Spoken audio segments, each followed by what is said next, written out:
Yes, Mr Fernando. Commissioner, Sorry, Mr Fernandez. thank you.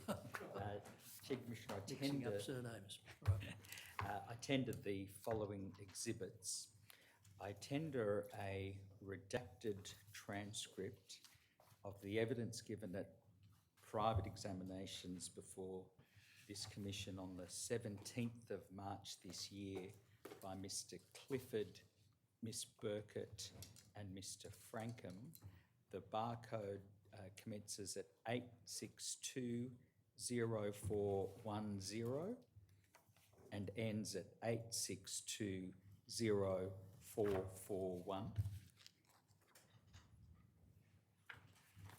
Yes, the redacted transcript of the evidence given at private examinations before the Commission on 17 March 2023 by Mr Clifford, Ms Burkett and Mr Frankham will be marked Exhibit MTS 95.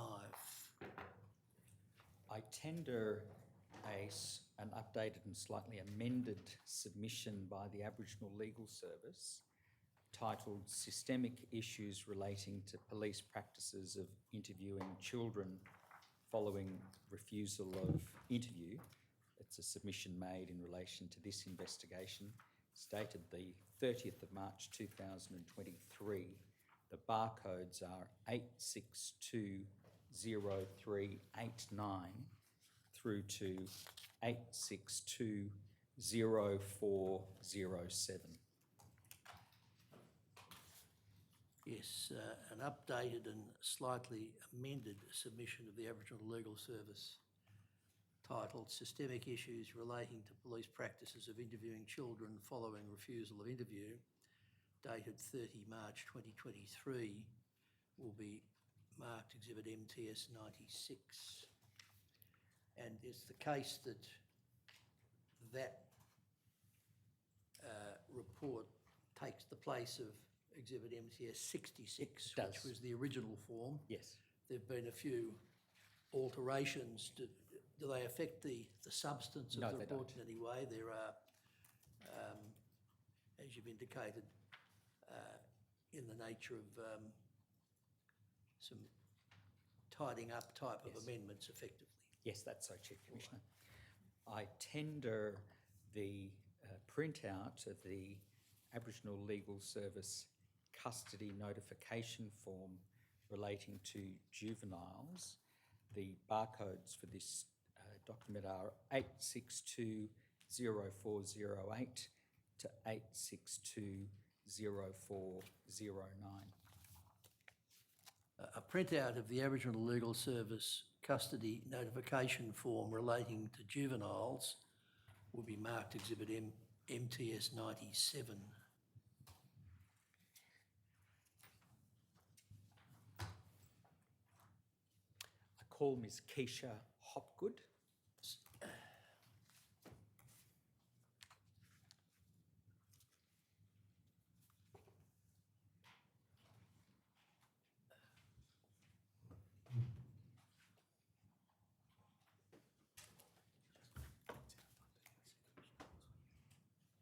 Solemnly and sincerely declare and affirm that the evidence that you should give will be the truth, the whole truth, and nothing but the truth. If so, please say I do. I do. Thank you. Have a seat. Thank you. Good, Ms Hopgood. Yes, Mr Fernandez. Can you please say your name? Certainly. Keisha Hopgood. Ms Hopgood, are you the acting principal legal officer of the Aboriginal Legal Service? I am. Just going back a bit over your legal experience. In your time at the Aboriginal Legal Service, were you previously the principal legal solicitor of the Justice Project's policy and practice area? That's correct. Principal solicitor. That's right. In that position, you were involved in dealing with policy issues relating to criminal matters, care and protection matters, and family law, particularly as they relate to children or involving children. Is that right? That's correct. Previously, were you the principal solicitor of crime at the Aboriginal Legal Service? Acting principal solicitor of crime, yes. In that role, did you have responsibility for the whole of the Aboriginal Legal Services criminal practice in New South Wales. That's correct.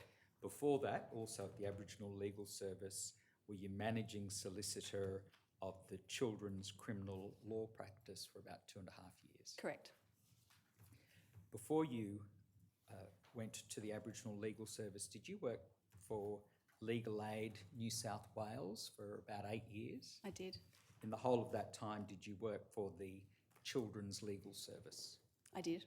That involved going to court every day or thereabouts? Thereabouts, yes. As well as working on the Legal Aid Youth Hotline. Is That's that correct. right? You have represented literally thousands and thousands of children in courts around the state. That's correct. Thousands and thousands and thousands. In addition to the positions that you've held at Legal Aid New South Wales and the Aboriginal Legal Service, are you also the Deputy Chair of the Law Society Committee on Children's Issues? Yes, children's legal issues. Yes, I am. Are you also, or have you been previously, a member of the Children's Court Advisory Committee? That's correct. To add to those matters, you're also a lecturer in advanced criminal law at the University of New South Wales. That's correct.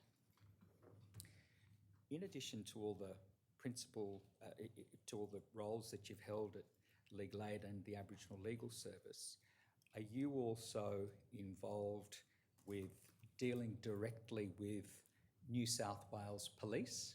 I am. And you deal with several different levels of New South Wales Police, is I that do. right? One level that you deal with New South Wales Police is that you have meetings yourself with the Assistant Commissioner at New South Wales Police for Capability Performance and the Youth Command. That's Assistant Commissioner Gavin Wood. Is That's that correct. right? In your dealings with Assistant Commissioner Gavin Wood, have you worked on a number of projects at a very high level relating to Aboriginal children? Yes, I have. Do those projects include identifying barriers at the point of contact between police and Aboriginal children to diversionary measures? Yes, that's a big focus of ours. Have you also worked with Assistant Commissioner Wood on bail issues as they relate to Aboriginal young people? That's correct. And have you also worked with Commissioner Wood in terms of policing strategies to reduce Aboriginal young people in custody? That's correct. In addition to working with Assistant Commissioner Wood, do you also meet with police commanders from different districts around New South Wales? I do. What's the purpose of those meetings? The purpose of those meetings would be to cover the same subject matter, but because to see those the various initiatives that come up or to see the change happen, we need to also have a more localised approach. So it involves meeting with people that have, in the chain of command of police, have the capabilities to actually affect that change. So that's why we'd meet with them. And a final level at which you meet with police is the localised level. You actually meet with police on the ground, is that right? That's correct. What's the purpose of that? So local police, in terms of general police officers, are the ones that have to operationalise these changes that we're looking for or address these barriers that we're identifying or the strengths that we're identifying. So it's really important that they come along with the journey and they understand what that looks like on the ground. What are you talking to them about? So if we've been looking at an issue of bail, we might on the ground look at what is happening in that community in regards to specific bail conditions. We might explain why that might be problematic in terms of seeing young people unnecessarily bail refused or spending time in custody, and we might talk to them about how a process whereby the ALS could assist in preventing that from happening. Where have you gone to within the state to talk to police on the ground? Lots of places, but the main ones would be Moree, where we've got some current work that we're doing.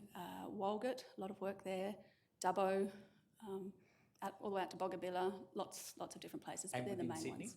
Within Sydney, Mount Druitt is a big focus at the moment, but also South Sydney Police as well. I'm going to take you now to the submission which has been prepared by the Aboriginal Legal Service. You yourself were substantially involved in the preparation of this submission. Is that correct? That's correct. The starting point for the submission is a comment that you make, and you do have the submission there in front of you. Do. Could I ask you to turn to page 3 of that submission, please? The submission deals with a number of matters relating to a specific service conducted by the Aboriginal Legal Service called the Custody Notification Service. Is that right? That's correct. That's a service that was set up so that all Aboriginal people, children and adults, can get legal advice from a solicitor every minute and every day of the week throughout the year. Is that correct? That's correct. Legal advice, legal support, legal representation. I'll take you to the details of the CNS and training and related matters very shortly. Can I start though with this comment that you make, and this is at page 3 of your submission. It's up on the screen. I wonder if it could, the third last paragraph might be zoomed in on, please. In the third last paragraph, you make this comment: in our experience, the majority of CNS calls proceed as they should. Information provided to police that a client does not wish to participate in an interview is recorded in the custody management record, and the client is not interviewed. We recognise this, and we recognise and appreciate the current ongoing efforts of the New South Wales Police Youth Command to increase police diversion of children under the Protected Admission Scheme. Is that right? That's correct. What you do go on to say in the next paragraph is this: however, it is also our experience that police across New South Wales frequently interview children after receiving explicit instructions that the child does not wish to be interviewed. In our experience, this practice is long-standing. Is that correct? That's correct. You go on in the next paragraph, without me reading it word for word, to describe this practice as being one, in the experience of the Aboriginal Legal Service, as being both systemic and extremely concerning. Absolutely. Is that correct? Absolutely. Thank you. That can be taken off the screen. The Custody Notification Service was established in the early 1990s. Is that correct? That's correct. And in 2022, as you note in page 4 of your statement, which doesn't need to be brought up, there were a total of 27,807 custody notifications for Aboriginal people in custody. Is that correct? That's correct. And of those, 4,742, or approximately 17%, related to children aged between 10 and 17. Is that correct? That's correct. What you set out in the submission is the information that solicitors get from a young person when they speak to them. Is that right? That's correct. Is the process by which that happens that there is a solicitor who is rostered on for the CNS at all times? That's right. A custody manager from anywhere in the state will call that solicitor and let them know that there is an Aboriginal young person, an Aboriginal person in custody. Is that correct? That's correct. They'll call the CNS number and that goes through to the person on the shift. So bearing in mind that the CNS deals with both adults and children, I'll focus very much on children because there are specific questions and specific steps that you take relating to children. Is that right? That's correct. In fact, there's a form that I'll take you to very shortly, but what happens is the solicitor will then speak will speak to the custody manager or the investigating officer. Is that right? Or both, ideally, but certainly the custody manager on each occasion. The solicitor will get a number of details and use that information to then give advice to the child. Is that right? That's correct. The solicitor will then speak to the child, himself or herself, That's correct. and will then give advice, Yes.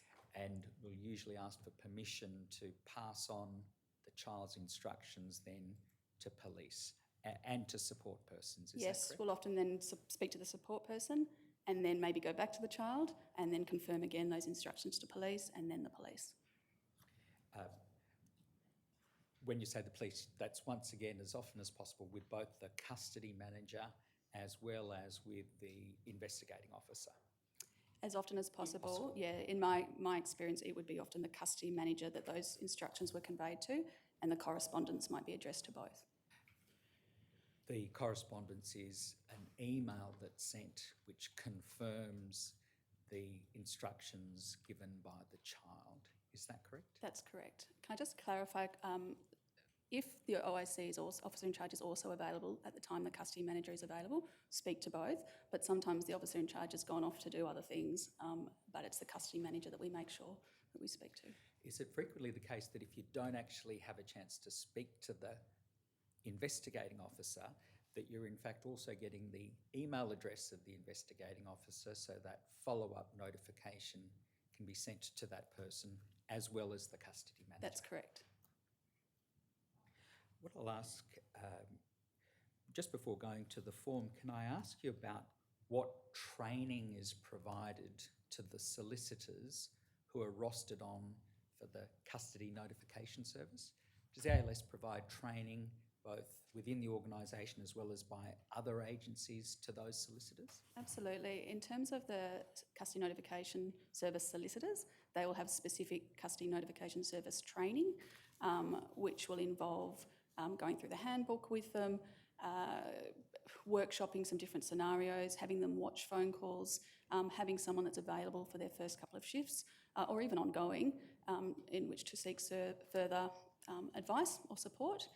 In terms of additional training that's offered to all our staff, and there are resource implications, so it's something we're getting better and better at making sure every person has this, but as well as internal cultural safety training, external cultural safety training and trauma-informed training as well. What's the trauma-informed training about?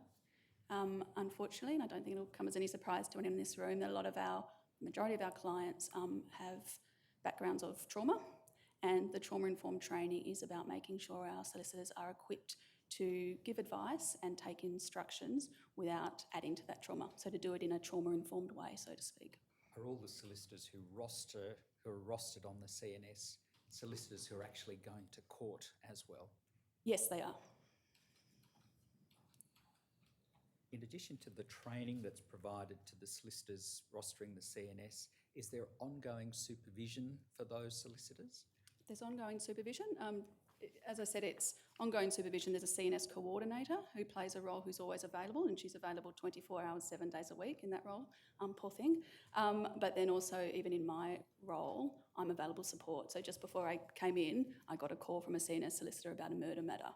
So I stood out the front and just supported through that. That's just part of our protocol. What you're saying is there's always access to someone, to a solicitor who's more experienced if the situation calls for it. Always. I'm going to ask for the custody notification form to be put up on the screen. This is MTS 97 and the barcode is 8620408. Ms. Hopgood, is it the case that all solicitors who are rostered on at the CNS have access to a computer and they are typing information relating to each call into a template? Is that right? That's correct. And this is saved for later reference. Is that right? That's correct. Is what you can see in front of you a printout of what that template looks like if you actually print the document out? I would have to confirm that this is the exact template, but it's the same content as to how it comes out when it prints. This was the form we created specifically for juveniles prior to going online, and then all this content is now reflected in the online version. As to whether it prints exactly like that, that might be a version of our paper copy. Wonder if we can just focus in on the top part of that document, which contains all the boxes. You can see that there are information for all the details relating to the child, including the time of arrest and whether there's a support person and who that support person is. Is that correct? That's correct. What you then have are a number of options in terms of asking police about what it is that they are proposing. Is that correct? That's correct. Why is that an important detail? So that we can give fulsome advice to young people and take full instructions. You talked earlier about diversion at the point of contact. Under that heading, police proposing is mention of Young Offenders Act warnings and cautions and youth justice conferences. Is that right? That's right. And the reason it has the detail around it being an eligible offence, if it's not excluded, will they consider it? And if not, why? Is because in addition to providing fulsome advice to young people, we will take the role of advocating for a diversionary option with police. In terms of the questions that you're asking of police, is what set out in this form a guide to the CNS solicitor as to the order in which they're asking questions of police? On this form, it is a guide to the ordering. Yes. It's always going to be a matter for the individual solicitor, but what can be seen is at the outset there's an inquiry about whether there's a diversionary option available or whether a court attendance notice is going to be issued. Yes. Without being on the call for every solicitor, I would still be very, very confident that every solicitor has to ask and begins with police by saying, how do you want to deal with this young person today? How are you proposing to deal with them? Because we can't proceed to give advice without knowing that. It has to be the first step. It has to be. After asking about those diversionary options, if police propose a court attendance notice, so you know there's going to be a court proceeding, the questions then turn to the making of an interview, is that right? Whether police wish to conduct an interview. That's right. And then there's a question about bail, whether bail's to be granted or bail's to be refused or whether it's unknown. That's correct. Why is there an inquiry made at that stage about bail? Often it's what young people are most concerned about. We need to give advice about bail. We need to give advice about how that process will work. If they're getting bail, we'd be giving advice about the importance of complying with bail conditions. So again, it's part of our role of giving fulsome advice to the young person, but also again, at that point, it's an opportunity to advocate for the young person.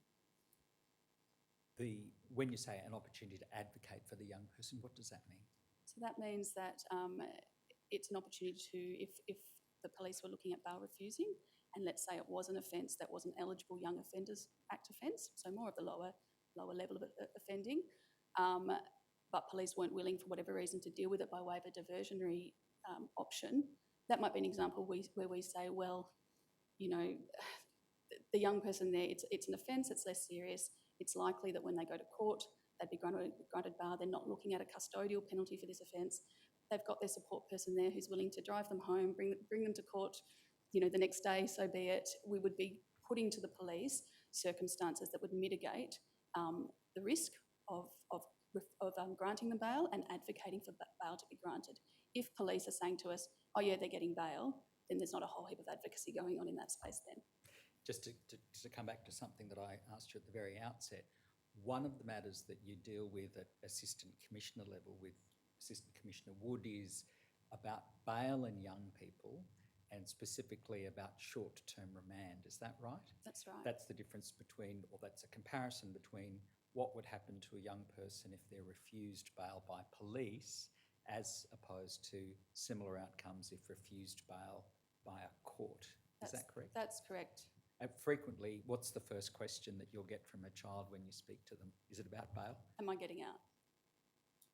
The form continues to then refer to alternatives to custody under the Young Offenders Act and whether those alternatives will be available. Is that correct? That's right. I don't have that up on my screen, but I think I might actually have one on this last page. It's up the back of the report, I think, as Annexure A. Thank you. Sorry, Mr. Fernandez, if you could repeat that question. About halfway down the page, there is mention of Young Offenders Act outcomes and whether they're available or not. This is the very front page of the Oh, yes. form, the custody notification form. Yes, thank you. There's then a referral to the protected admission scheme. That's something you've had a lot to do with, is that right? A lot over the years, yes. Very briefly, what is the protected admissions scheme? The Protected Admissions Scheme is a scheme that was developed between New South Wales Police, Legal Aid and other relevant stakeholders. I think the ALS also played a role in coming up with a scheme and a form that provides protection for young people when they make an admission pursuant to the Young Offenders Act. It provides that if they make that admission, that it can't be used against them in any court proceedings. If you turn to the next page, please, and if the next page can be brought up.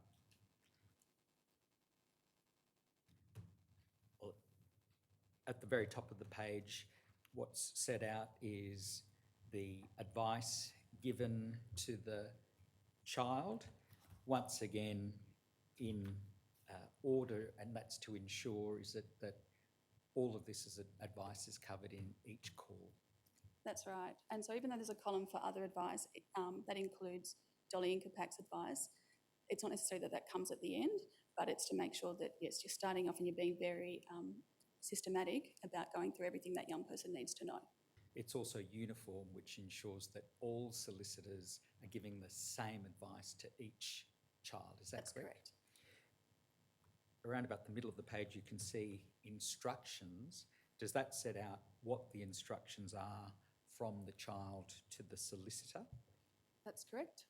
Included in the instructions are these entries: whether the young person wants to exercise their right to silence, whether the young person consents to the solicitor speaking to the support person, and whether the or the child, I should say, consents to relaying instructions to police. Is That's that correct? correct. There's also a box relating to speaking to support persons, and it's to that topic I'll now ask you some more detailed questions. In addition to speaking to children, the CNS also is involved in speaking to support persons. Is that right? That's right, with the consent of the child, absolutely. Thank you. That document can be taken off the screen now.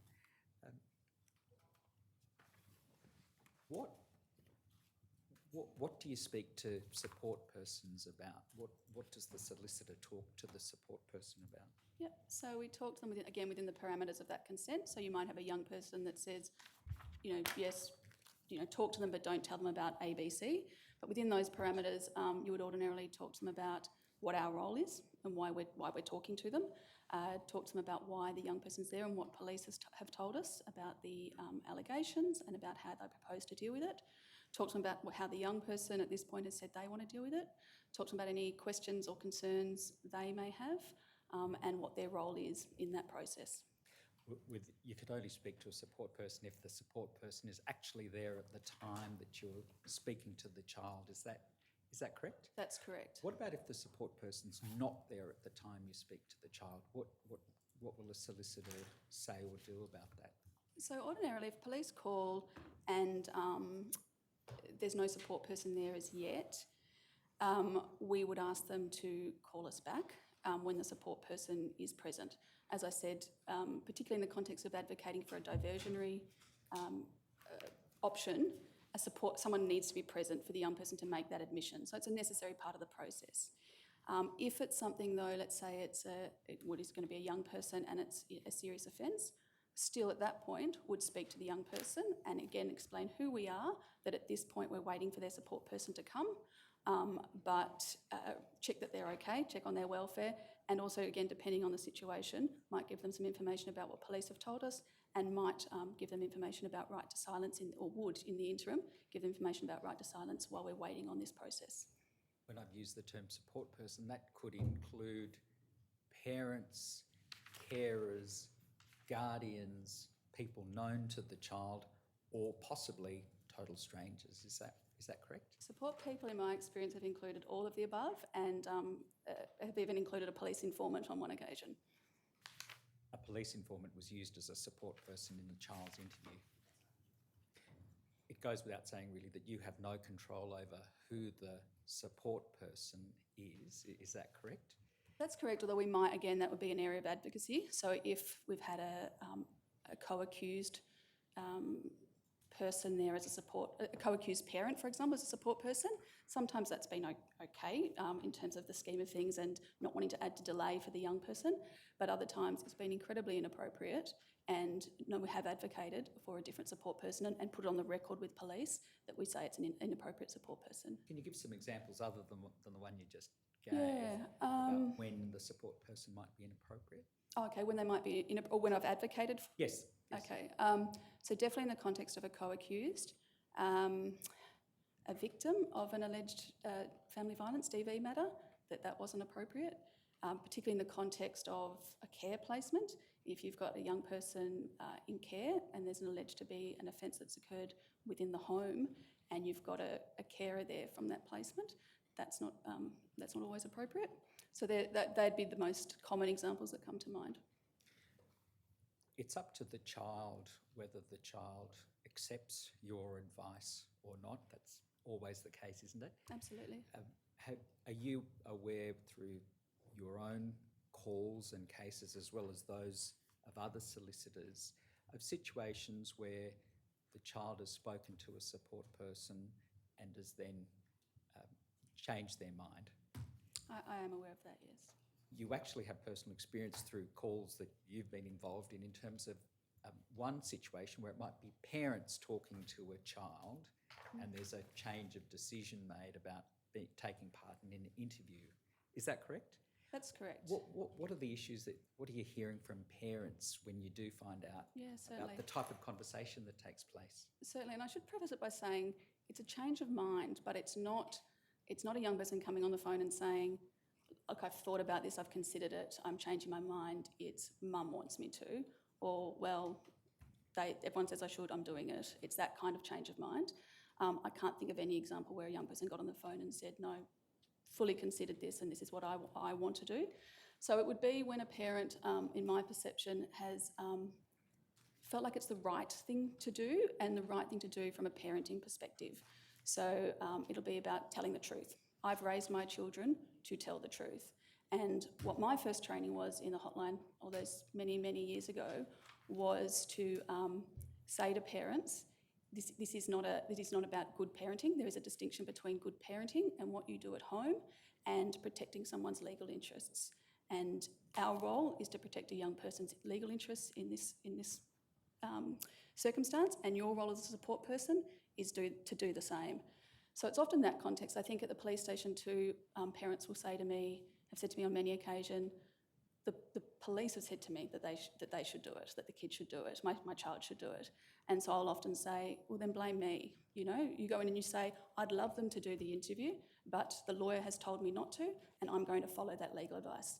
I also, just for completion, should let you know that what I often say in those circumstances as well is, this interview does not have to happen today. We really need to remember that.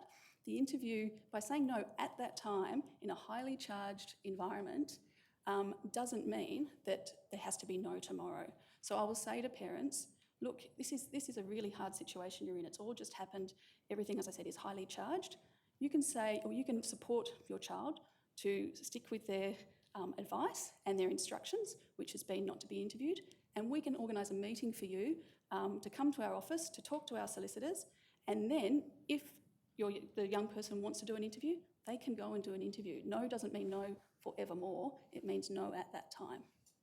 I'll take you to a specific part of the submission which talks about the role of the support person. If you've got your report, if you could go to page 16, please. I wonder if this page can be brought up on the screen. It's 8620404.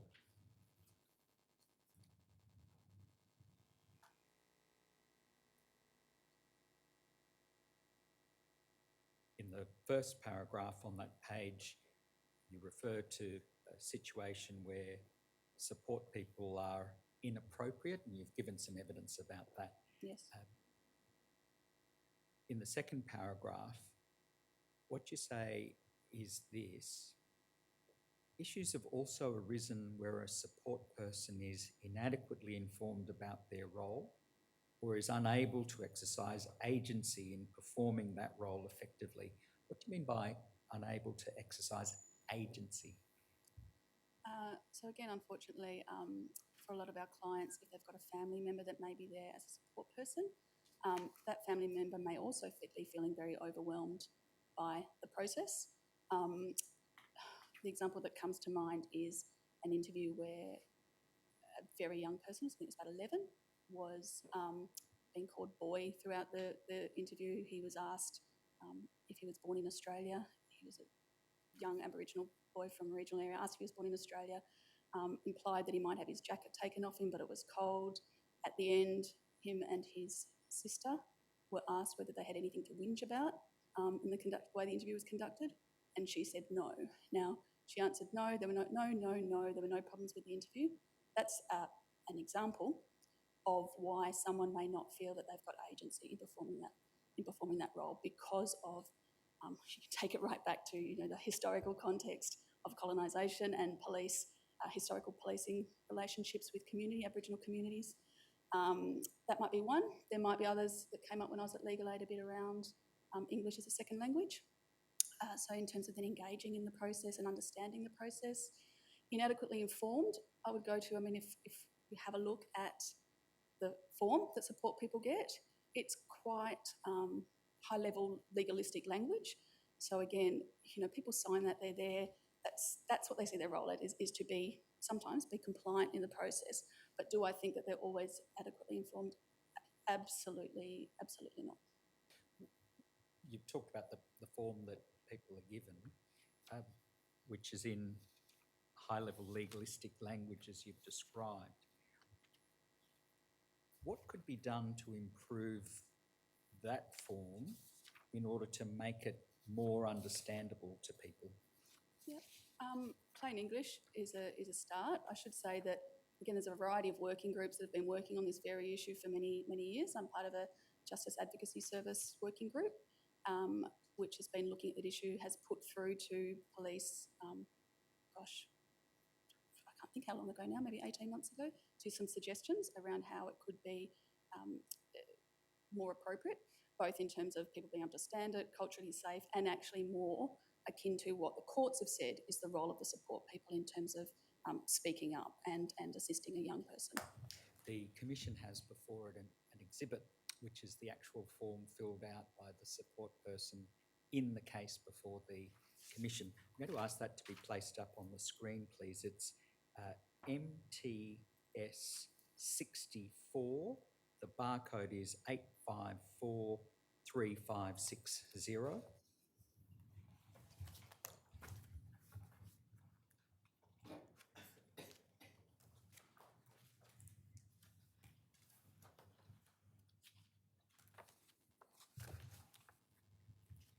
We could just zoom in on the top part of that form, please. When you talked about the information given to a support person, is this the form that you're referring to? That's correct. I'm not going to read out this form. That sets out what you've just described as information, although information that might not be easily understood by everyone. Easily understood and engaged with. Often when police, again, I've seen it so many times on footage, have spoken to a support person and told them about why the young person's being arrested, the support person often turns to the young person and says, "Did you do it?" They're straight away into that role of parent and shock. So I think it's both understand it, but even the way the process happens, actually engage with it and consider the significance of their role and take off their parent hat or their council worker hat or their police informant hat perhaps and engage with the process. Thank you. That, Is this actually a prescribed form under the LEPRA Act or regulation? I think there's and I may be wrong, but my understanding is there's a process that's prescribed and the necessity of a form, but this form itself can be changed. So we've got a form that we've put forward as a suggestion, and there's been no barrier in terms of actually working on a form. So it's one of those instruments which is less formal in the sense that it can be amended as a result of practical suggestions for improvement. How long has it been in this form, do you know? As long as I can remember.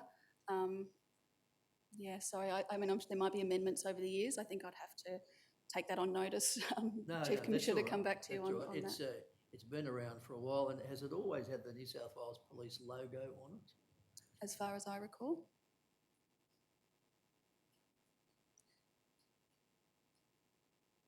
But is any committee or group of which you're presently a member working on improvements for this document? Absolutely. The Justice Advocacy Service group that I'm part of also has legal aid representatives, Yeah. ALS representatives. Justice Advocacy is a service that works with people with cognitive impairments and children with cognitive impairments in the process. So yes, that group has been actively working on this for a significant period of time, and my understanding, I'm now no longer specifically sitting on that working group, is that when I was on it, we had sent it to the police for their consideration. When in the end it's intended to perform a purpose of which is consistent with the legislation. It's a formula which not just the police but those administering the courts and the justice system generally should be content with. Correct? Yeah. Yes. as an estimate, how long ago was it that the form from the Justice Advocacy Service was sent over to police? Is it years? It's over 12 months. Has there been any contact by New South Wales Police or the relevant person with the Justice Advocacy Service about the amending of that form? Yes, there's a representative from the police on that group as well, I should say. I think without getting further clarification, I should check in terms of being able to share what their response was within the confines. I'd have to check the terms of reference of that group, yes. But yes, there is someone on that group, and I can say that it was provided to the police and there was an initial response, and I would have to check where that's at now. That exhibit can be taken off the screen, please. I'm going to ask for the part of page 16 of your submission to be placed back on the screen, please. That's 8620404.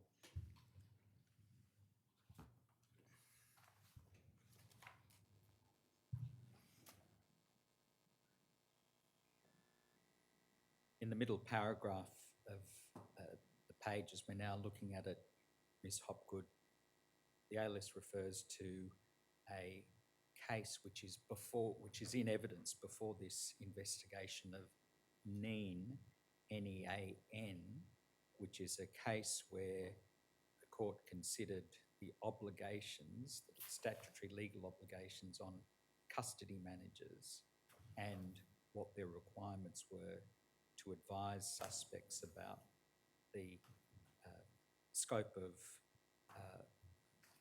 the role of the suspect's support person. That was one of the matters that was referred to. Is that correct? That's correct.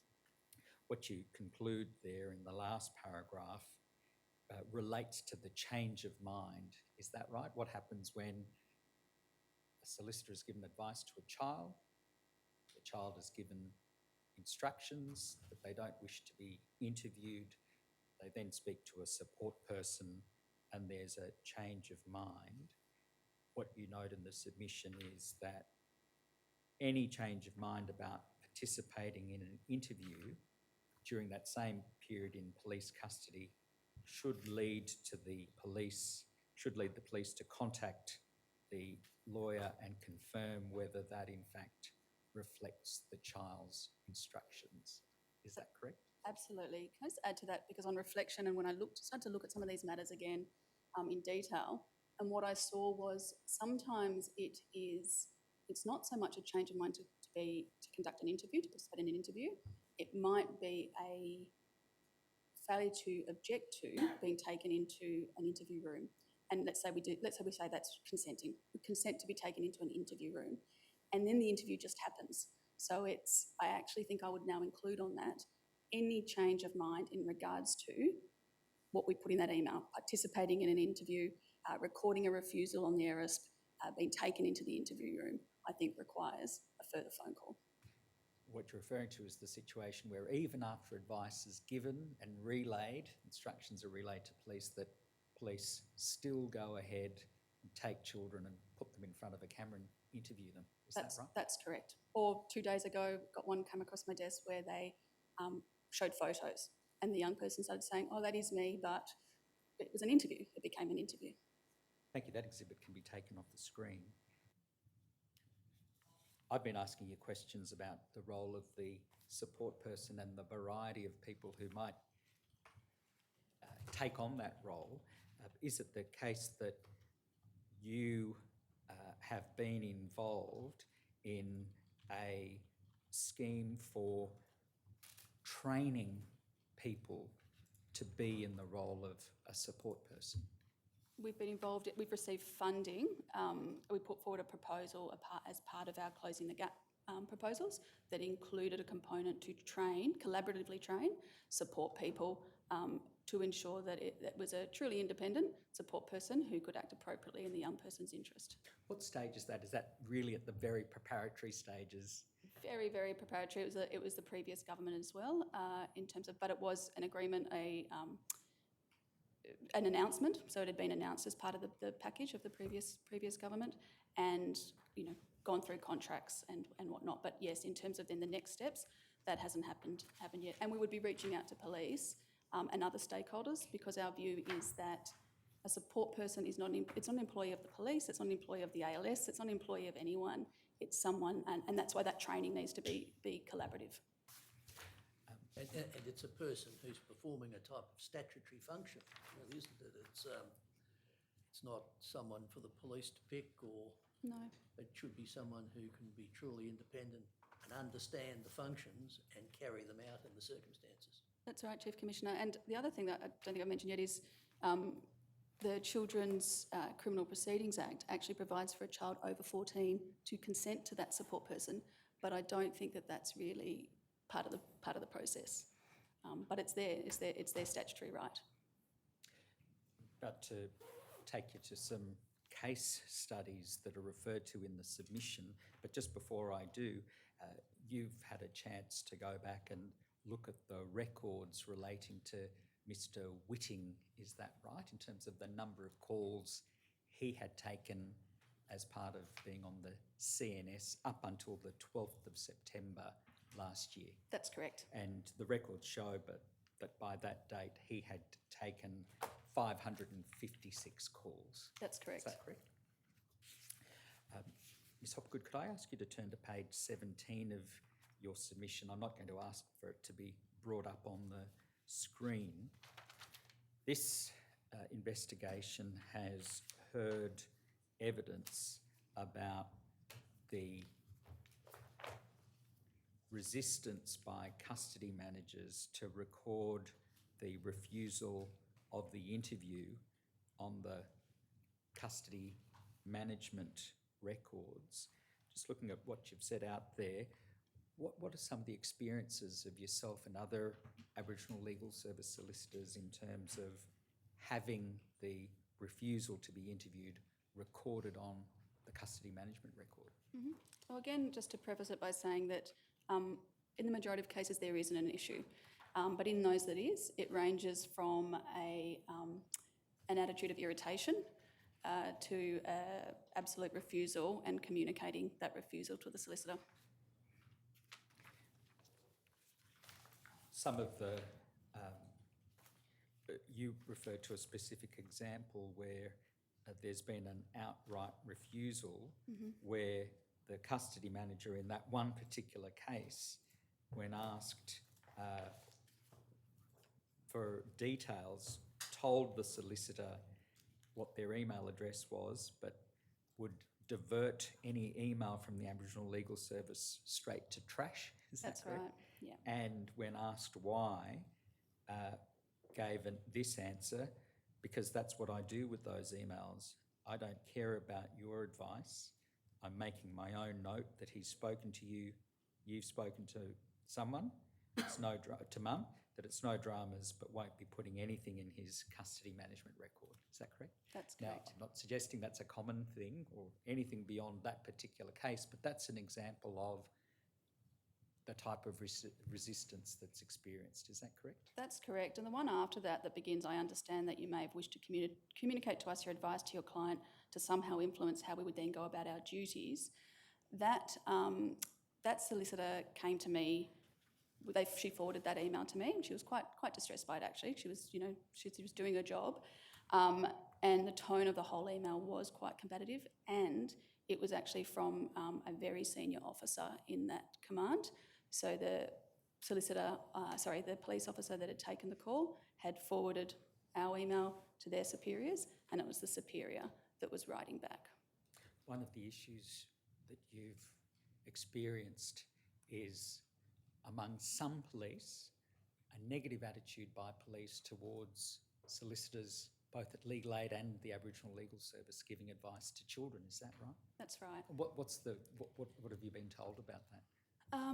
So an expectation that it'll be don't say anything without a fulsome understanding as to why that may be in a certain case. And again, on that point, I've offered many times to come and talk to police and do a CNS call, and not a real one, but workshop a CNS call, talk about why we might give that advice. So that's one of the attitudes that it's a fait accompli, that's what we're going to say, that we are intervening in them trying to get their job done in a very unhelpful way.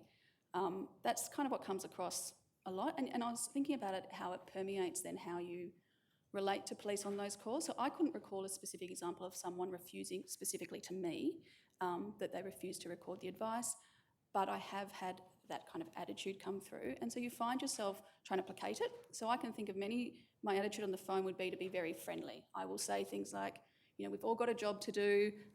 This is what my advice, this is what I'm asking you to do, and kind of preface put those kind of comments in, because it is prevalent enough that you're waiting for it. Ms. Hopwood, this investigation has heard a lot of evidence about police interviewing children even after the refusal to be interviewed. I'm going to ask you about that by reference to a specific case study that's referred to in the Aboriginal Legal Service submission. This is at page 12 of your submission. I won't ask for the page to be brought up. Can I summarise this case with the name that you've used, anonymised, as being Luke? This was a child who was 10 years old who lived out in the country. Is that right? That's correct. What happened is a solicitor from the CNS spoke to Luke, gave him legal advice. He wished his instructions to be passed on, that he did not wish to be interviewed, and that was passed on to police, as well as verbally, as well as through an email sent to the custody manager. Is that right? That's correct. Looking at your records, you were able to establish that 4.5 minutes after that call and the email was sent, that Luke was actually taken into the interview room. Is that right?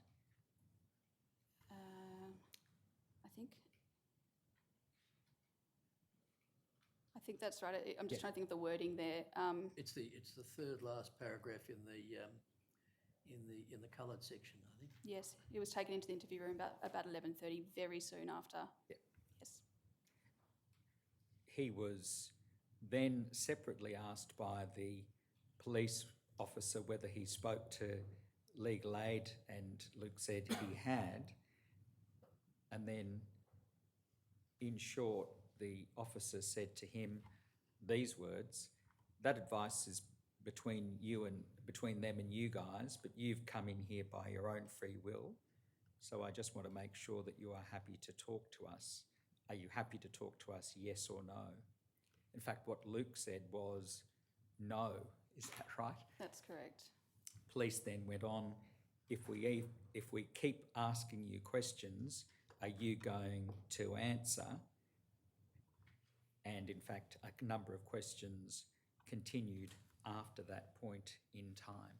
Is that correct? That's correct. Ultimately, that interview was excluded when the matter went to the Children's Court. There is there are two details about Luke that you've been able to determine by going back to the actual records relating to this child. Is that correct? That's correct. The first relates to a request to make a note in the custody management records. Is that correct, Ms Hopgood? That's What was the correct. request made? The request was made to record that those instructions in the custody management record, and if I can read what Yes, was actually please. recorded, it was the solicitor's name is the first word, and then it says, "From ALS, wanted a note made on the CMR confirming the PIC, person in custody, I suggest that stands for, wants to exercise his right to silence. He doesn't want to participate in an interview or any other investigative procedure. She confirmed this would be sent in an email to me to be passed on to the OICs." Looking at the facts for Luke when they were prepared by police, were those details included in the facts? No. You have the facts there for you. Could you just read the relevant part of the facts relating to that contact with police, please? Certainly. He then spoke to Aboriginal legal aid over the phone, where he received certain advice. The young person was then offered the opportunity to be interviewed, which he accepted. Police then conducted an electronically recorded interview with the young person in relation to, and so on. The details that were requested to be put on the custody management record were not included in the facts. No, not at all. And I should just say the last part is the young person made full admissions to these offences. In addition, police had an extensive conversation with the young person about right and wrong and the consequences of certain actions. Police believe the issue of Dolly Incapax was sufficiently negated. Another issue that this investigation has received evidence about is the potential use of bail as something that will give a child an incentive to take part in an interview. That's something you yourself and solicitors at the Aboriginal Legal Service have had experience with. Is that right? So I haven't had someone directly, as far as my recollection, it was a long time ago that I was doing hotline calls at Legal Aid, specifically say to me about bail, but I have had numerous examples of solicitors coming to me about how do we deal with this. Police suggested that the young person would only get bail if they conducted an interview. And interestingly, as part of that short-term remand work I do, what has come through from the two, I won't name them, but some of the pilot locations we're working at, is police saying one of the barriers to bail is young people not being interviewed. So I don't understand how that could operate. When I've investigated it a little bit more, I think it's when police have thought that not being interviewed means they can't say who they live with or who they'd be going home to if they got bail. But it does seem to be an attitude that police might actually put to young people in practice quite frequently, that bail is connected to interviewing. What you've noted in your submission, if you could just turn to page 14, please. I won't ask for it to be brought up on the screen. About just under halfway down the page, there's a note made by a solicitor which says this: "I've spoken to clients on the CNS charged with serious offences who insist on participating in formal questioning anyway because police have told them they won't get bail if they refuse to interview." Is that right? That's correct. The quote goes on: "A young person who is desperate to get out of a charge room won't always be receptive to legal advice about this. Is That's that right. correct? Young people are concerned with the immediacy of the situation before them, and they want to go home. And so if someone is suggesting to them this is how they get bail, that's front and centre. Ms Hopgood, there are two last areas that I'm going to ask you questions about. Firstly, in your time working for Legal Aid and now at the Aboriginal Legal Service, what are the changes that you have noticed in terms of dealings with police, young people, children with police and solicitors with the police? Sadly, I haven't seen any change in the frequency of these type of incidents occurring and police going behind legal advice, legal instructions that a young person doesn't wish to be interviewed. I couldn't say I've seen any change in that frequency from the time of my admission. I will say again, because I think the credit is deserved, that I do certainly see a youth command that is willing to try and do things differently. You were the solicitor involved in a case that went to the Supreme Court called FE. Is that correct? That's correct. That case is before this investigation in evidence. Just very briefly, in that case, there was a 15-year-old child who police spoke to when they were contemplating charges, a charge of murder. Is that right? That's correct. There was one interview with that child where there was no warning and no caution given, but an interview undertaken. That's correct. Is that right? And relevant to you, there was another interview where that child spoke to you and you gave that child advice not to take part in an interview. Is that correct? That's correct. Ultimately, the advice that you gave was not acted upon at all by police and wasn't communicated along the line. Is that correct? That's correct. There was a comment made in the judgment that the relevant police officer in that case acted as if that child had not exercised her right to silence. Is That's that right? correct. Can I also just say, because you asked about whether the police were contemplating murder, at the time they spoke to me, which influenced how I spoke to the young person, at the time they spoke to me, the officer very clearly said that they were investigating an affray. And it was only when I asked questions about any injuries to anyone that I found out that there was a deceased in that affray, and knew that then there was a possibility of a more serious charge such as murder, which is in fact what happened. But I wasn't advised of that. Let's go back to 2012. That case involved the interviewing of a child after the refusal had been noted and advice had been given. Is your evidence that those issues continue really right up until now? Absolutely. There have been some changes, but changes that don't particularly address those aspects of systemic issues which I've addressed with you. Is that right? That's right. There's a lot of focus at the moment on the protected admission scheme, as I indicated before, and looking at barriers to diversion. And one solution to that is to mandate the use of the protected admission scheme rather than make it a strong suggestion for police. So that's where I see a real change in attitude and a real movement from talking about the same issues we've been talking about for years and years and years to actually affecting change. Thank you. Those are my questions, Chief Commissioner. Yes. Anyone wish to seek leave to ask questions? If I may, Chief Commissioner. Yes, yes, Mr Kirkacharian. Thank you. Ms Hopgood, I take it you've got a pretty good understanding of the workings of Part 9 of LEPRA, how it operates to extend detention effectively for investigative purposes. That's correct. And you know that there's, it's not really a hard 6-hour cap, but there's a 6-hour cap subject to some wait times and the ability to apply for further times. Yes. But also there's this idea of a reasonable time having regard to the circumstances. That's the actual operative cap under Part 9. Yes. Yeah. In your experience or in the course of any discussions that you've had with the various agencies, with various police officers, do you know if there's a police officer who's responsible for determining what that reasonable time is? It's been a long time since I've been in court and engaged with this at this level. Yeah.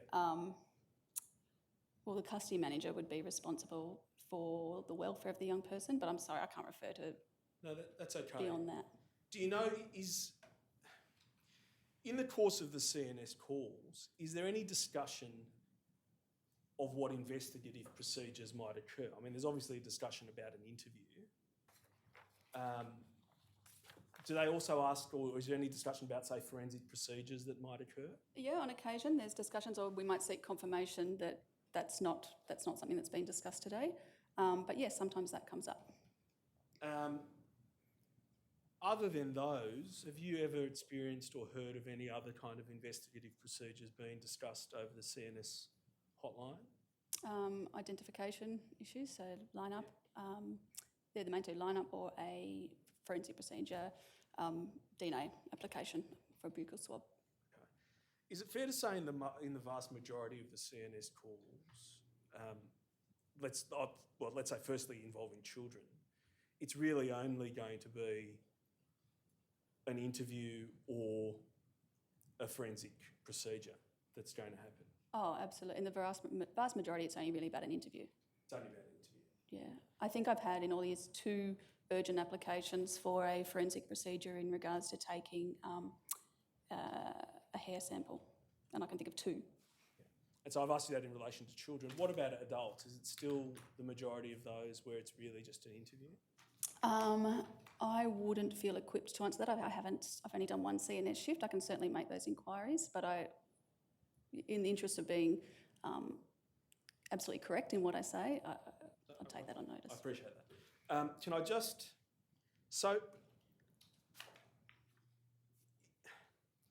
once it's communicated to the police that there's not going to be an interview, or the young person or the person doesn't want to be interviewed, is there still an expectation that a support person is going to come if they're not already there? So once it's been communicated that they don't wish to be interviewed, Yeah. so as I think in terms of my evidence before, normally that conversation with the young person and those instructions would be waiting on the support person to be there. Yeah. Depending on the urgency of the situation, it may be that you've given some advice and passed something on to police in terms of instructions to not be interviewed, Yeah. but we would always need to be called when the support person was there to confirm that and to go through that. Just to kind of unpick that a little bit, is it the case that the advice about whether or not to have a conversation is given in the absence of a support person? Can it be? Yeah, can it? Well, is that done as a matter of practice? If that's what the young person wanted. So again, if the young person said you've got consent to speak to the support person, often in a practical sense, the support person would be present with the young person Yep. in the same area. So it's a one-on-one conversation with the young person Yep. that is over the phone. So the support person's not part of that conversation, but they might be present in the same vicinity. As I said before, if there was a situation where the support person wasn't there, they weren't going to be able to get one, then absolutely you'd have that conversation with the young person to give them still that information and take those instructions. And Give then that pass advice. that on? And then pass that on to the police.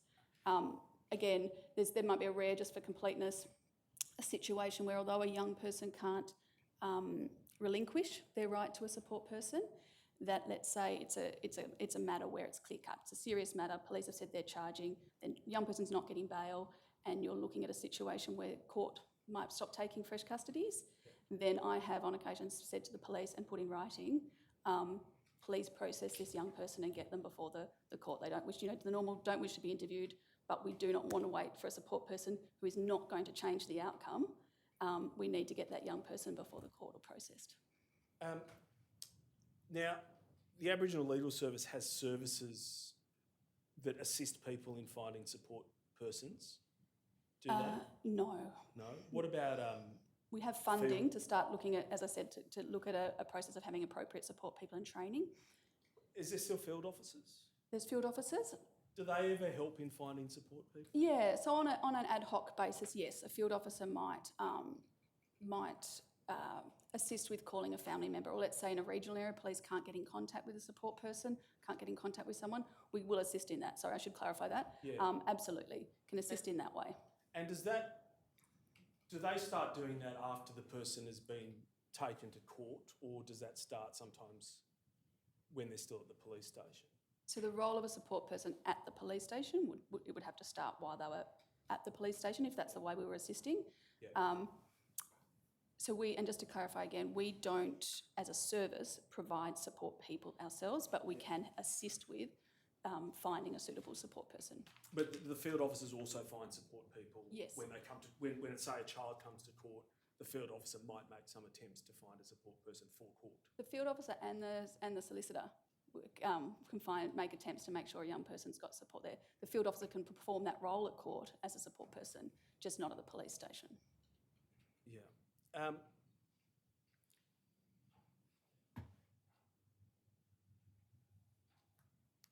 Can I just ask you this? If in the circumstances where you have given or advice, the young person has said, or the young person said, I'm not going to do an interview, and that's been communicated to the police. Do you think in those circumstances, leaving aside the lawfulness of doing so, is that it's a good idea to still wait for a support person to come to the police station, or should they just go before the court as quick as possible? I think there's no one answer to that question. I think that a support person fulfills a very important role, both in terms of offering support in the way we understand the word support to a young person who's going to be in that situation at the police station, if they're an appropriate support person, that is. I think a support person also fulfills a legislative role in terms of the Young Offenders Act. But again, in a circumstance where there's delay also has to be considered. There's a lot of different moving parts to consider when you're thinking of a young person's interest. And if delay is going to be adverse to their interests, then the balance changes a bit. So yes, in certain circumstances, as I indicated, it would not be in a young person's interest to sit waiting for a support person before things could progress. I've seen young people miss court cut-off, then be taken into detention overnight because police have bail refused while they've been waiting on a support person who, I should say in some of those examples, hasn't ended up attending. A young person then has been processed, taken into detention, all that entails, including a partial clothes search, all that involves, and then gets before the court the next day and is granted bail. So if we can avoid that situation, then yes, I wouldn't suggest that we'd be sitting there waiting for the support person in that example. Could I just ask you this, just the practicalities of that? The lawyer's on the phone who's giving the advice, and perhaps the court hours are drawing to an end. For practical purposes in the children's court setting, is there a duty solicitor scheme so that there'll be an actual solicitor at the court who could represent the young person before the magistrate, if you can get it in before the court closes, or does that involve some arrangement so that a solicitor actually attends the court for that purpose, or is that question so general that it can't really be answered? No, it can be answered. Both, Chief Commissioner, certainly at the metro courts, courts will have a duty solicitor there who'll still be there at that time. Even in our regional courts, there might be non-specialist children's courts, you will still have a duty solicitor that's been there, but if all the other matters are finished, they may have gone back to the office, but they would be on call to come back. So to explain, if I was on the CNS service or on the hotline service and I got a phone call from police at 2 o'clock and they were waiting on a support person, and I know that court stops taking fresh custodies at 3, I will be very cognizant of the fact that this young person needs to be processed. Now, again, it comes down to context. If police are saying they're here for a larceny, we want to give them a caution, then we're waiting for the support person to come because they're a necessary part of the process. If they're there for a robbery in company, their third matter, and they're being bail refused, then the interest of that young person is, please, officer, can you process them and get them before the court? And then I, or one of our staff on the service, would contact the solicitor that's at court and contact the court themselves and say, hey, we've got a fresh custody coming, just to put you on notice. And I would say that the police as well, I'll let the court know to expect this young person so they know there's an expectation that things are going to move and that young person won't miss court cut-off. And if all of that can be done, you have the advantage of having a solicitor on the ground at the location who can pick up, so that the whole process is not being done by telephone. Yeah, the solicitors. That's the ideal position, I suppose, to have someone who can then appear on a bail application, for example, so the person's not unrepresented before the magistrate. They would never be unrepresented. They would always have a solicitor there. Yep. What you lose in that circumstance would only be, as I said, if it was a lost diversionary opportunity at the time of the police station. But again, in that circumstance where police were saying, no, we want to utilise the Young Offenders Act, then we would wait for the support person. It's only where police had communicated, we are charging this young person, and bail refusing them, that we would say, okay, well, please, and it's a time of day that that court's about to close, stop accepting people, we would say, please process them. Just a practical question. Once the police have charged, so that there's a matter that's going before the court, does that mean that the Youth Offenders Act is off the table for all purpose, that it's a once and for all opportunity for it to be dealt with? Or if the matter's adjourned for a couple of weeks, does the statutory scheme allow for the prospect that it becomes a Youth Offenders Act matter after all? Yeah, a really good question. The court can give Young Offenders Act diversionary options, so the court can caution and conference, and indeed they have actually wider powers than the police do, because they can also provide a diversionary option for damage by fire offences. For example, police can't do that. So that option's still open from the court. It is still open, and I've done this myself before, where a young person has been charged, gone before the court.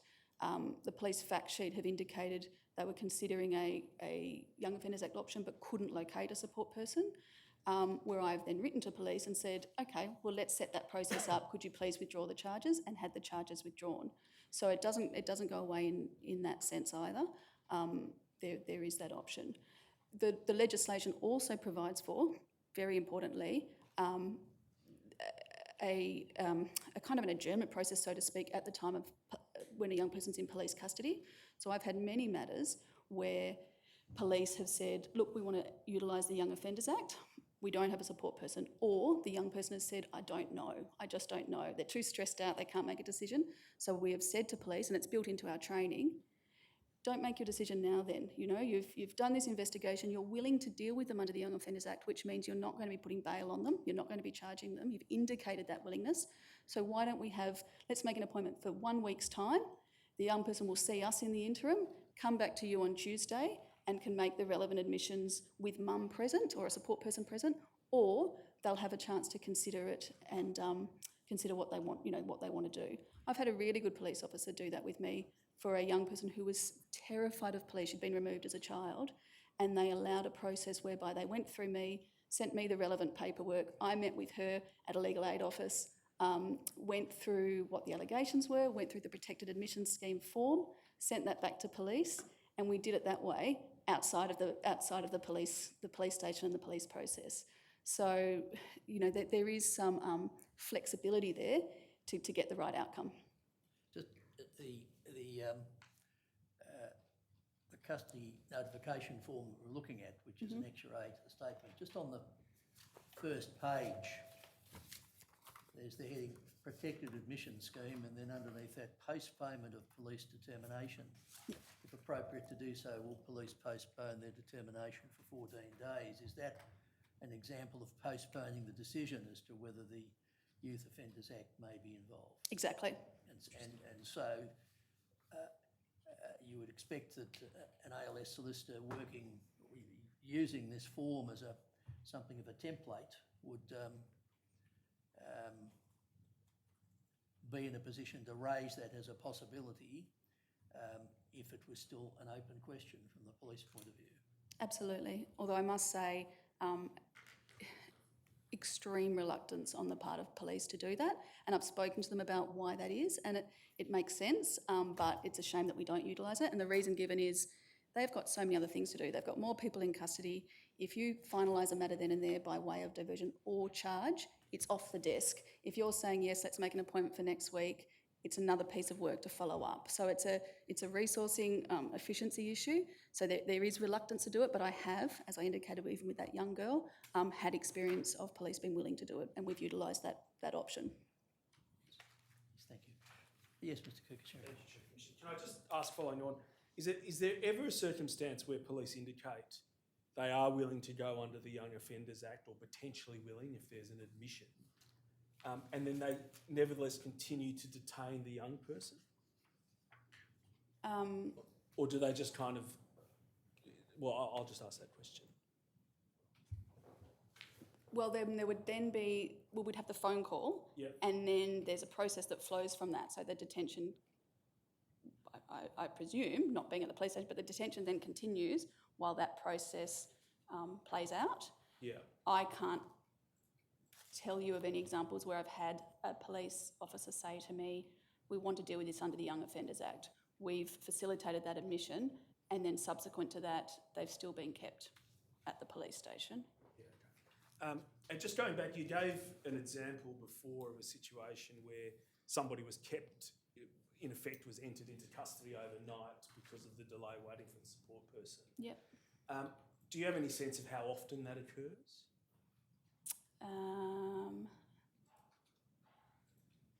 No, I couldn't give you a numerical summation of that. I could say that kids, I use the word frequently, kids would definitely on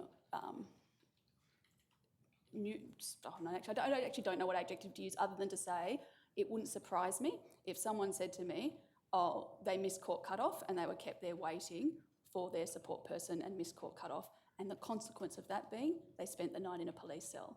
I wouldn't go, oh, that's unusual.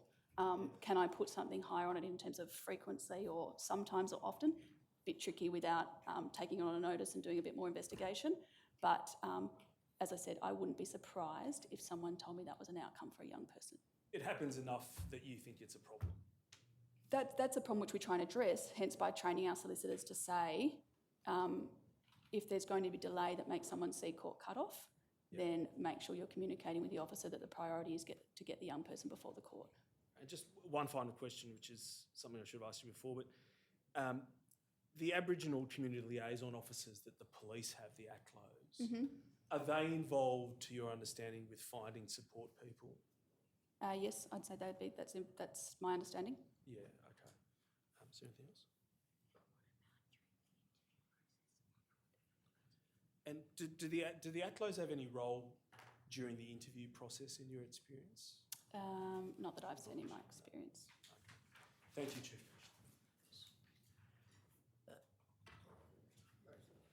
Yes, thank you, Ms Lewis. I should ask some questions. Yes. Ms Hopwood, you answered some questions from Council assisting on conversations that might take place between legal practitioners and police regarding police attitude to bail. Through all those questions.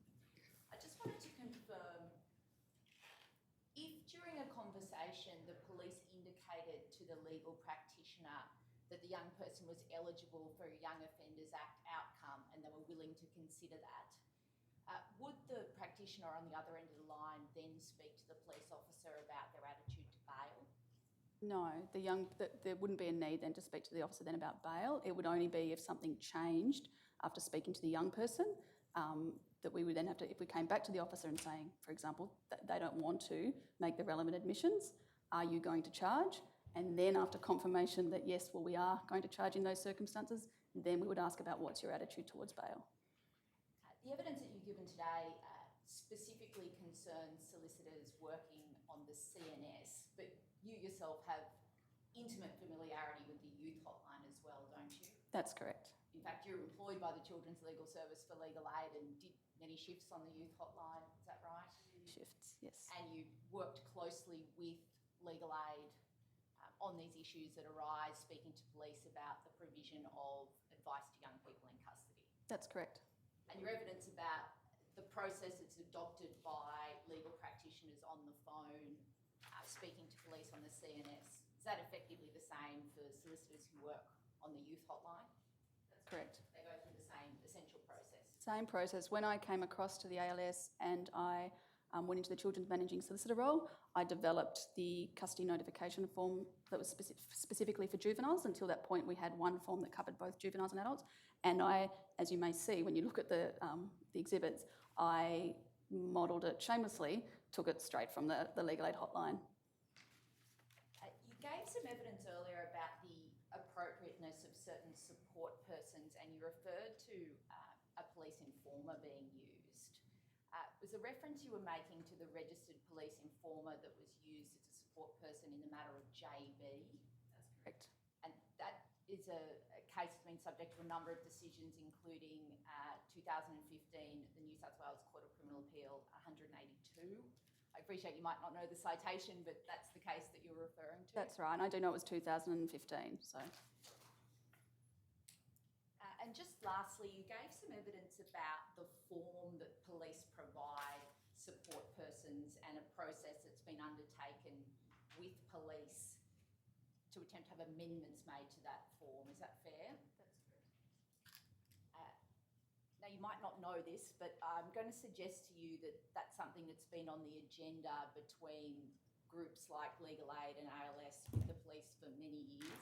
I do know that, absolutely. And in fact, after many years of work on it, in August of 2018, the Justice Advocacy Working Group provided police with the finalised proposed version that the working group thought was appropriate. Yes, I think that is correct. And I think subsequent to that, then there was also another attempt at providing a document. Yes, so in August 2018, some years of work culminated with a draft document being provided to police. Is that right? That's right. And police indicated they were going to look at it. Yes. And it didn't go anywhere. That's my understanding. And so sometime later, the issue's being revisited again with an attempt to have a document prepared. That's correct. Thank you. They're the questions I have, Chief Commissioner. Yes, Mr Hall. Chief Commissioner, I've just got a short couple of questions. Yes, that's all right. Carry on. Good morning, Ms. Hopgood. My name is Bruce Hall. I'm acting on behalf of MTS1 in these proceedings. Good morning. I read your report. I had it this morning, and I noted in the report that you talked about when interviewing young persons and from a vulnerable background of that you need a certain skill set to, I guess, communicate properly with them depending on what their background is. Yeah. So I guess, as we know, the law applies delineated numbers of 10, 4 and so forth. With someone from that background, do you think those numerical numbers really, serve the purpose? So that the understanding of a young person, could it be less or more, in your opinion, if they're from a vulnerable background? So just so I understand the question. Okay, I'll get back. It's about understanding. Yep. And if you look at the case that you highlighted was Luke, in a very basic question that was asked by the police, he said no. And I guess you highlighted that as a red flag. And then the investigation kept continuing as if it didn't matter. Mm-hmm. So what I'm trying to say or ask you is, when you're speaking to people, young people, and I'm not going to look at age, I'm just looking at understanding, how do you know that they're understanding what you're saying? Yeah. Look, I completely acknowledge the limitations of a phone and the limitations of a young person, but solicitors have to be confident that they are getting instructions before they pass that on. So how you know is by, for example, in that matter, Luke, when I looked at that custody management record, that solicitor spent 20 minutes, over 20 minutes with that young person, and did have concerns, expressed to police that she had concerns, and that's recorded on her record, that she had concerns about his capacity because of the length of time he took to explain back to her concepts. But in that, you can see that what she did was asking to explain back, took that time for him to be able to do it. The representation principles for children's lawyers prepared by the Law Society say that kids, normally have the skills by around 6 or 7 to give instructions. Yes, with our young people, there are often cognitive impairments, mental health issues, background of trauma that influence that. And so we train our solicitors to not only explain things in an easy more easily understood way, difficult legal concepts, but we also train them to check the sufficiency of that understanding before they'll pass instructions on. So for example, when I have done CNS training, I will actually go into detail to say, this is how I explain the concept of dolly incapax. And we actually give people, and in the handbook, we'll actually give them the words as well to explain to a young person these tricky legal concepts. My other concern with that is that I can't sit here and suggest that it's absolutely perfect, but in that sense, the lawyers are still playing a protective role. They're making sure that the young person has sufficient understanding of their legal options, of the consequences that will flow from their decision, and then that they've satisfied themselves that they have the consent and the young person's understanding to pass that information on to police. Now, as I said, it's not perfect, but my concern is if you took that away, how would it flow that police then, who are then going to ask someone to make a decision that is going to have significant legal consequences for them, to do so in the absence of that legal advice, those concerns stand, but not only stand, they stand, the impact of that is so much more significant. You know, I think if the conclusion was that it's over the phone, it's 11-year-old, there are too many questions around the complexity and the understanding of that advice, we shouldn't have it, then surely the only solution that flows from that is then that police don't interview in any circumstances because of those concerns. Because how could you be confident that a young person, absent that legal advice, was able to tell police what their decision was around interviewing? You know, and I don't think that's the solution. So if that answers your question. Yeah, and it flows to the last question that I've got. Looking at the research you've done, and I noticed it's, I read it this morning, it's about 15% that you extracted that have these issues. The question I'm going to ask now is, in relation to the original advice given, how do you know that original advice was understood by the young person? Just in the way I just outlined, you have to satisfy yourself before you pass those instructions on. The question was in relation to the research. Did people go back to the individuals and see what their understanding was? Oh, sorry, can you just confirm to me then what you're referring to in this? There was you went through, I think, about 853 cases, and of those, you extrapolate that about 15% had this issue. Mm-hmm. Just a purely research question I'm asking is, the original advice given, Yeah. how do you know that original advice was understood? That's my question. Yep. So how I know that I didn't conduct the phone calls. Of course.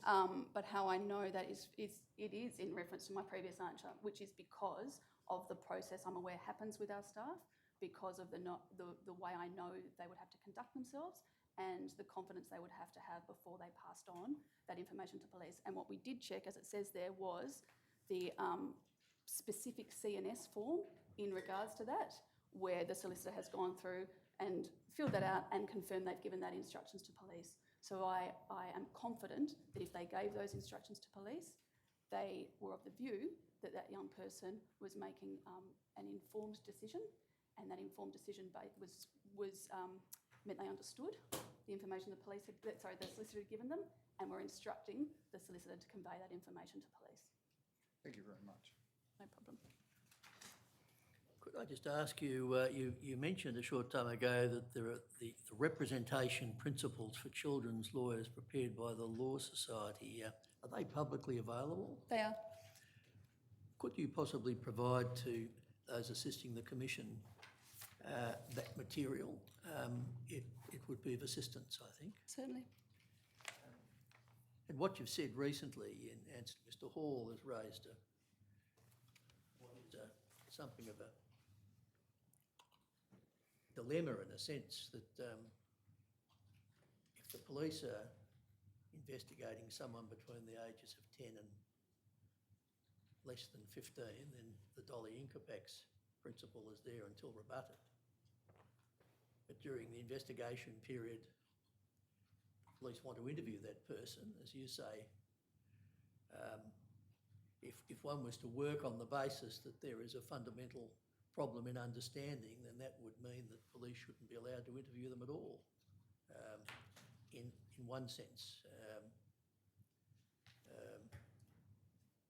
What you've described as a system where ALS and legal aid lawyers speaking on the phone with considerable training go through a process to obtain the best instructions by a process of question and answer,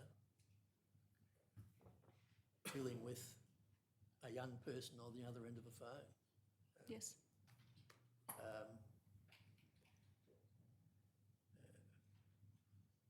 The law hasn't got to the point of saying that the age of criminal responsibility is moved,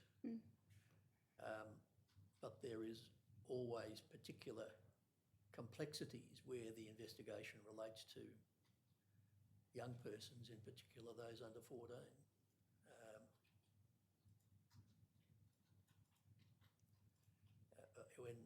When Mr. Franken was in the witness box, I raised with him the contrast between criminal proceedings and civil proceedings. In civil proceedings, if there's a claim for damages on behalf of a young person, there'll be a tutor appointed, often a parent, although not always. The tutor has to be a truly independent person who can provide instructions on behalf of the young person. And the court has an interest in seeing who the tutor is. But the situations we're discussing, there is not the luxury of time to allow for some process of having a tutor. The instructions have to be obtained from the young person, making all due allowance for their youth, but in circumstances where the lawyer explaining the rights and obtaining instructions does their best to get accurate instructions. That's really what we're talking about here, isn't it? That's right. They do their best and they satisfy themselves. Yeah. So it does happen on occasion that you can't get those instructions. I had a 10-year-old boy who had a cognitive impairment, and his mother was the support person and she had a cognitive impairment. And I spoke to the police and said, I am not satisfied. I know you're saying you want to deal with them by way of a caution. I can't get those instructions. You shouldn't feel satisfied that you're going to be getting an admission that is fully informed. Again, it was one of those matters, can we defer it? He came into the office. We still struggled to get those instructions. So it's not as though people just kind of blunder on if you can't satisfy yourself. I am satisfied that that when we are explaining to the police that telling the police that a young person does not want to be interviewed and that's their instructions, or we're telling the police that the young person wishes to make the relevant admissions for a Young Offenders Act diversion, that we are instructed to do so. It's the same when you think about like fitness proceedings. There can be different levels of capacity. So a young person can understand enough, I think, and when you've got a trained lawyer who can explain to them concepts of the charge process, what bail means, what a caution means, and what that actually means when you go to the police station, the police officer says what they say, what an admission means, that when you've got someone trained like that, you can actually get those instructions and the young person is capable of giving those instructions. I'm confident in that you can get to that place. I am significantly less confident that a young person in the absence of that advice, sitting at a police station at 12 years of age with a support person who may or may not be appropriate and a police officer in that position of power who suggests an interview, that young person in that circumstance is able to fully understand all the consequences that flow from that, understand the immediacy of the consequences that flow from that. That's a very different question, which again is why there's options like the protected admission scheme, because they provide that protection for that circumstance. And the starting point for all of this is the right to silence, which remains fundamental and which vests in the suspect, whatever age. That's right. And I think it's important that, I know what you said about the civil side and a tutor, but in the criminal law, because a young person, principles of rehabilitation and restitution and accountability all play out, it is important that the young person is that direct representative. They have a direct representative, and they're the ones that are taking the consequences of their actions. And again, they're the ones that a rehabilitation focus includes concepts of accountability and restitution. They need to be the active driver of their situation. The law says they have capacity, then they should be the one making the decisions. And it is hard, and I've had many conversations with parents, and I've said to them, I'm a parent too, but that is the reality. They're the ones that give the instructions, and that's what the law is bound by. Yes. So good. Any further questions? Do you have anything? Do you have anything further, Mr. Fernandez? I don't, Chief Commissioner. All right. On behalf of the Commission, I'd like to thank you and everyone at the Aboriginal Legal Service for the work that's gone into the preparation of this report at relatively short notice. I said the same to Mr. Frankham on Monday. This investigation has been proceeding, but once it was apparent that this was an issue, and an examination of the cases indicated the very direct and real interest of both the ALS and legal aid in seeing if there can be significant improvements, to say the least, in this area. And the Commission is very grateful for the assistance provided by the Aboriginal Legal Service and by Legal Aid New South Wales, and by the attendance of yourself, both at the earlier private examination, albeit by audio-visual link, and today in person. So I'd ask that you pass that on to all of the Aboriginal Legal Service so that there's appropriate recognition of their work in this field, and in particular in the work that's gone into the material provided to the Commission. Thank you, Chief Commissioner. All right. So if you'd like to step down. Thank you, Ms. Hopwood.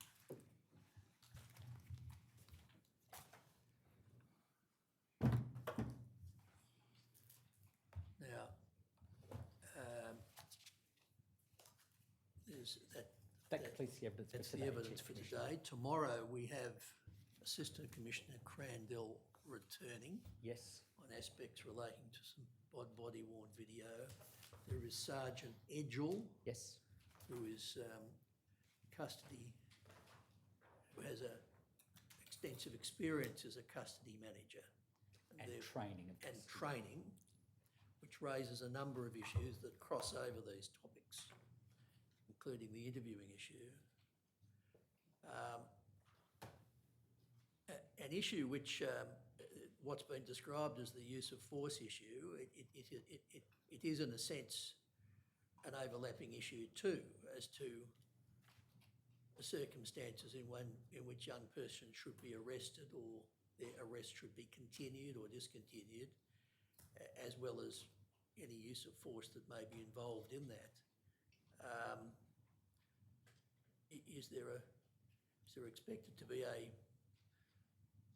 police force witness on those topics who can assist? We're very much hoping there will be. I've been speaking to Mr. Coffey. Unfortunately, there's no one here representing New South Wales Police, but, and you're, sorry, Chief Commissioner, you also reiterated the importance of that yesterday.